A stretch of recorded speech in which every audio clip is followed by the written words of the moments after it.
ബിസ്മില്ലാഹ്. ഒരു ദിവസം മൂസാ നബി അലൈഹിസ്സലാം ജനങ്ങളെ രക്ഷിക്കുന്നതിനു വേണ്ടി ഈജിപ്തിലേക്ക് പുറപ്പെട്ടു.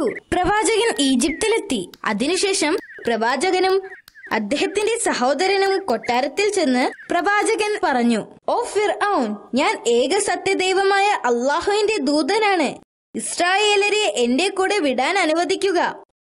ഇത് കേട്ട് ഫിർഔൻ പൊട്ടിച്ചിരിച്ചു. അള്ളാഹുവിന്റെ മാർഗത്തിൽ പിന്തുടർന്നില്ലെങ്കിൽ സംഭവിക്കാവുന്ന വിപത്തുകളെക്കുറിച്ച് പ്രവാചകൻ അദ്ദേഹത്തിന് താക്കീത് ചെയ്തു. എന്നാൽ ഫിർഔൻ അത് നിരസിച്ചു. കാരണം താനാണ് ദൈവമെന്ന് അയാൾ കരുതിയിരുന്നു. അള്ളാഹുവിന്റെ ദൂതനാണെന്ന് തെളിയിക്കുന്നതിനുള്ള വല്ല അടയാളം കാണിക്കാൻ ഫിർഔൻ ആവശ്യപ്പെട്ടു. ഉടനെ പ്രവാചകൻ തന്റെ കയ്യിലിരുന്ന വടി തറയിലിട്ടു. ആ വടി പെട്ടെന്നൊരു വലിയ പാമ്പായി മാറി. ഫിർഔൻ അടക്കം അവിടെ ഉണ്ടായിരുന്ന എല്ലാവരും ഒരു നിമിഷത്തേക്ക് അമ്പരന്നുപോയി. പിന്നീട് പ്രവാചകനെ പരിഹസിച്ചുകൊണ്ട് അദ്ദേഹം പറഞ്ഞു, "നീ കാണിച്ചതുപോലെയുള്ള ജാലവിദ്യ ചെയ്യുന്ന ജാലവിദ്യക്കാർ ഈജിപ്തിലുണ്ട്. മൂസാ നബി അലൈഹിസ്സലാം ചെയ്തതിനേക്കാൾ വലിയ ജാലവിദ്യ ചെയ്യുന്ന ആൾക്ക് വലിയ പാരിതോഷികം നൽകുന്നതാണ് എന്ന സന്ദേശം ഈജിപ്ത് മുഴുവനും അറിയിക്കാൻ ഫിർഔൻ സൈനികരോട് ആവശ്യപ്പെട്ടു." ഇതറിഞ്ഞ ജാലവിദ്യക്കാർ കൊട്ടാരത്തിലേക്ക് പുറപ്പെട്ടു. അങ്ങനെ മത്സരത്തിന്റെ ദിവസം വന്നെത്തി. കൊട്ടാരം മുഴുവനും ആളുകളെ കൊണ്ട് നിറഞ്ഞു. ജനങ്ങളെല്ലാം രാജാവിന്റെ കൂടെ നിന്നു. പ്രവാചകന്റെ ഭാഗത്ത് ആരുമില്ലായിരുന്നു. എന്നാൽ അദ്ദേഹത്തിന്റെ കൂടെ അല്ലാഹു സുബ്ഹാനഹു തആല ഉണ്ടായിരുന്നു. ജാലവിദ്യക്കാർ ഓരോരുത്തരായി അവരുടെ കയ്യിലുള്ള വടിയും കയറുമെല്ലാം തറയിലേക്കിട്ടു. അവർ ജാലവിദ്യയിലൂടെ എറിഞ്ഞ സാധനങ്ങൾ പാമ്പാക്കി. ആ പാമ്പുകൾ അവിടെ ഇഴഞ്ഞു നടന്നു. അവസാനം പ്രവാചകന്റെ അവസരമായി. അദ്ദേഹം തന്റെ വടി തറയിൽ എറിഞ്ഞപ്പോൾ വടി ഒരു വലിയ പാമ്പായി മാറി. ആ പാമ്പ് മറ്റു പാമ്പുകളെല്ലാം വിഴുങ്ങി. പ്രവാചകൻ ആ പാമ്പിനെ കയ്യിലെടുത്തപ്പോൾ അത് വീണ്ടും വടിയായി മാറി. അവിടെയുണ്ടായിരുന്ന എല്ലാ ആളുകളും ഇത് കണ്ട് ഞെട്ടിപ്പോയി. അവർ പ്രവാചകനെ തുറിച്ചു നോക്കി. ജാലവിദ്യക്കാരടക്കം അവിടെയുണ്ടായിരുന്ന എല്ലാവർക്കും മനസ്സിലായി മൂസാ നബി അലൈഹിസ്സലാം ഒരു ജാലവിദ്യക്കാരനല്ലെന്ന്. മൂസാ നബിക്ക് വന്നിട്ടുള്ള ഈ ശക്തി മഹത്തായ എന്തോ ഒന്നിൽ നിന്ന് വന്നു ചേർന്നിട്ടുള്ളതാണെന്ന് അവർക്ക് മനസ്സിലായി. ജാലവിദ്യക്കാർ പ്രവാചകന്റെ മുൻപിൽ മുട്ടുകുത്തി നിന്ന് ക്ഷമാപണം നടത്തി. ഇത് കണ്ട ഫിർഔൻ കോപാകുലനായി. "നിങ്ങൾക്കെങ്ങനെ ഞാനല്ലാതെ മറ്റൊരു ദൈവത്തെ വിശ്വസിക്കാനാവും? നിങ്ങൾ ഇങ്ങനെ ചെയ്താൽ ഞാൻ നിങ്ങളെ കൈകാലുകൾ മുറിച്ച് നിങ്ങളെ കുരിശിലേറ്റും." ഫിർഔൻ പറഞ്ഞു, "നിങ്ങൾക്കിഷ്ടമുള്ളത് ചെയ്യാം.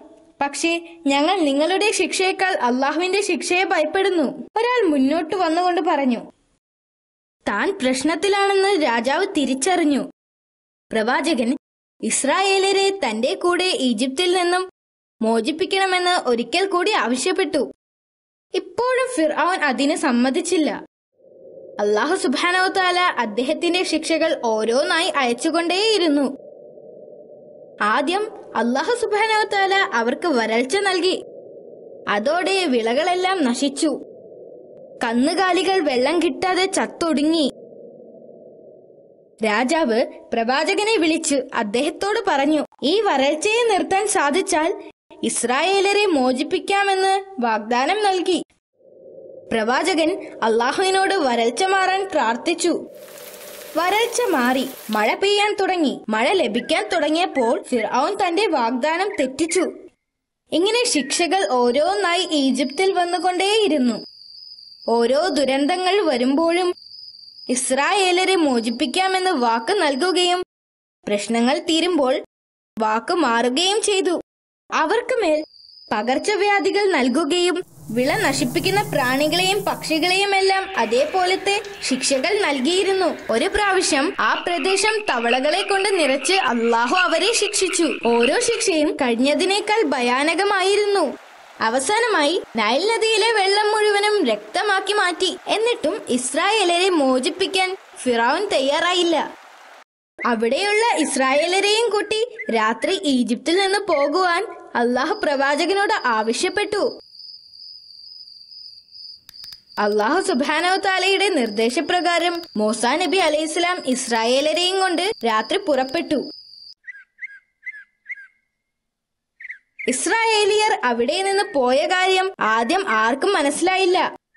അവർക്കത് മനസ്സിലായപ്പോൾ വാർത്ത പെട്ടെന്ന് പരന്നു. അത് ഫിർഔനിന്റെ ചെവിയിലും എത്തി. വളരെയധികം ദേഷ്യം വന്നു. അവർ അധിക ദൂരം പോകുന്നതിന് മുൻപ് അവരെയെല്ലാം പിടിച്ചു കെട്ടിക്കൊണ്ടുവരാൻ ഭടന്മാരോട് ഫിർഔൻ കൽപ്പിച്ചു. ഫിർഔനും അവരോടൊപ്പം പോയി. അവരെല്ലാവരും ചേർന്ന് പ്രവാചകനെ അന്വേഷിച്ച് നടന്നു. പ്രവാചകനും അനുയായികളും കുറേ യാത്ര ചെയ്തു. അവർ ചെങ്കടലിന്റെ അടുത്തെത്തി.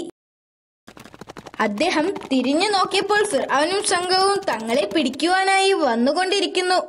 അപ്പോൾ പ്രവാചകൻ അള്ളാഹുവിന്റെ നിർദ്ദേശപ്രകാരം തന്റെ മുന്നിലുള്ള കടലിൽ തന്റെ വടികൊണ്ടടിച്ചു. ഉടനെ ആ അത്ഭുതം സംഭവിച്ചു. വെള്ളം 2 ഭാഗത്തേക്ക് മാറി. നടുവിലൂടെ അവർക്ക് കടന്നു പോകാനായി വഴിയുണ്ടായിരുന്നു. ഇത് കണ്ട് ആളുകൾ അമ്പരന്നു. ആ വഴിയിലൂടെ നടന്ന് അപ്പുറം എത്താൻ പ്രവാചകൻ ആളുകളോട് പറഞ്ഞു. അവർക്ക് വഴികാട്ടിയായ അദ്ദേഹം മുന്നിൽ നടന്നു. അവർ വളരെ സുരക്ഷിതരായി മറുകരയിലെത്തി. അപ്പോൾ പ്രവാചകൻ അള്ളാഹുവിനോട് പ്രാർത്ഥിച്ചു. ഇത് കണ്ട ഫിർഔന് ആശ്ചര്യപ്പെട്ടു.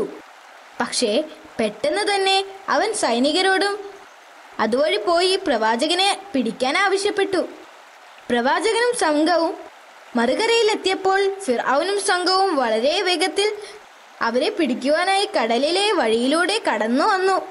അവർ കടലിന്റെ നടുക്കെത്തിയപ്പോൾ 2 ഭാഗത്തും മാറി നിന്നിരുന്ന വെള്ളം കൂടിച്ചേർന്നു. സൈനികർ നിലവിളിച്ചു. എന്നാൽ വെള്ളത്തിനകത്തായതുകൊണ്ട് അവരുടെ ശബ്ദം പുറത്തു വന്നില്ല. അങ്ങനെ ഫിർഔനും ആ വെള്ളത്തിൽ കൊല്ലപ്പെട്ടു. പ്രവാചകനും സംഘവും ഇപ്പോൾ വളരെ സുരക്ഷിതരായിരുന്നു.